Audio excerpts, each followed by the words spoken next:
Hi everyone, শুভ অবশ্য সবাইকে। কেমন আছো তোমরা সবাই? আলহামদুলিল্লাহ আমি ভালো আছি। This is the final look of my অবশ্য। তো আজকে আমি এই শাড়িটাই পরে নিয়েছিলাম, সাথে একটু কমলা কালারের লিপস্টিকও দিয়ে নিয়েছিলাম। আর এটা ছিল সরিষা, যেটা হচ্ছে কি আমি আজকে বানাবো, মানে আজকে আমি সরিষা ইলিশ রান্না করবো।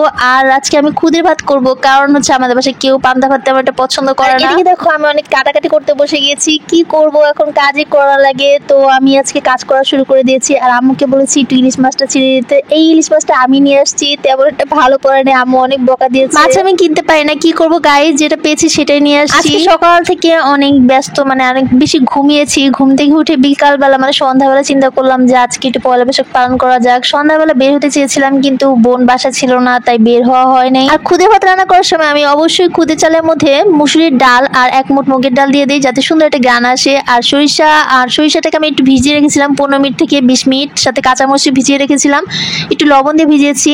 আর এখন এটা বাটবো। আর এটা যখন তুমি একটু লবণ দিয়ে ভিজাবে ভালো লাগবে। আজকে কিন্তু কাঁচকলার আলু দিয়ে মানে বড়া বানাবো। ভর্তা খেতে খেতে অস্থির লাগে, তাই ভাবলাম যে আলু ভর্তা, ডাল ভর্তা আর কাঁচকলার বড়া খেলে অনেক বেশি ভালো লাগবে। আর বেগুন ভাজাটা তো অনেক স্পেশাল, এটা তো অবশ্যই থাকতে হবে, নাহলে তো চলবেই না। এটাতে দেখো আমি একটু হলুদ, মরিচ, লবণের গুঁড়া, একটু হলুদের গুঁড়া দিয়েছি, আর দিয়েছি লাস্টে একটু চিনি দিয়ে দিয়েছিলাম। বেগুন ভাজা চিনি দিলে অনেক বেশি মজা হয়। তোমরা যারা সবাই আমার ব্লগ দেখো তারা অবশ্যই জানো যে আমি চিনি দেই বেগুন ভাজাতে, আর সেটা কিন্তু অনেক মজা হয়, তোমরা অবশ্যই ট্রাই করে দেখবে। আর এই যে দেখো আমি এখন বাটতে বসে গেছি। এই সরিষাটা আমি এখন এটাতে এরকম ছাঁকনিতে করে আমি ধুয়ে নিয়েছিলাম, আর এরকম ভেবে করে বাটতে হবে। লবণ, কাঁচামরিচ আর একটু রসুন দিয়ে বেটেছিলাম, যাতে করে তিতা না লাগে। সবাই আজকে বাইরে বাইরে অনেক অনেক ঘুরেছে, কিন্তু গাইজ আমার কোনো পার্টনার নেই ঘোরা, সো আমাকে বাসায় থাকতে হয়। তো বাসায় বসে আমি আম্মু বা বোনদেরকে নিয়ে মজা করার চেষ্টা করি। আজকে বোনের সাথে বাইরে যেতে পারি নাই, কারণ হচ্ছে কি বড় অফিস ছিল আজকে।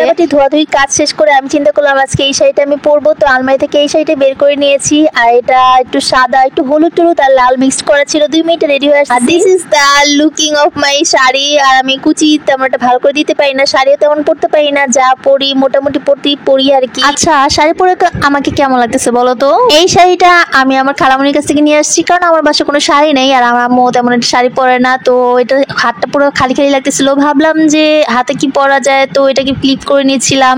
তারপর এটাকে ভাঁজ করে নিলাম। এই ভাঁজ করে শাড়ি পরলে তাহলে আমাদের কাজ করতে অনেক বেশি সুবিধা হয়। আর এই যে দেখো এখন আমি চুড়ি নিয়ে আসছি লাল আর হলুদ। বৈশাখেরই বিকেল বেলায় তোমায় নিয়ে বকুল তলায় মিষ্টি মিষ্টি গান শোনাবো। জানি না এটা কি ছিল গানটা, তারপর আমার কাছে এই গানটা অনেক ভালো লাগে, তো আমি এটাই শুনতেছিলাম। যারা এখনো লাইক দাও নাই, প্লিজ একটা লাইক দিয়ে দিও। যারা ইউটিউব থেকে দেখতেছো তারা অবশ্যই এটা সাবস্ক্রাইব করে দিও। আমার মন ভর্তি করে চুড়ি পরতে অনেক বেশি ভালো লাগে। চুড়ি কিন্তু নিজে কিনা যায়, কিন্তু কেউ যদি চুড়ি গিফট করে অনেক বেশি ভালো লাগে। আসলে গিফট করা মানুষ নেই, তো কিছু করার নাই, নিজের চুড়ি আমি নিজেই কিনি। তোমরা তোমাদের পয়লা বৈশাখ কিভাবে উদযাপন করেছো সবাই কমেন্টস করে জানাবে। Thanks for watching, tata.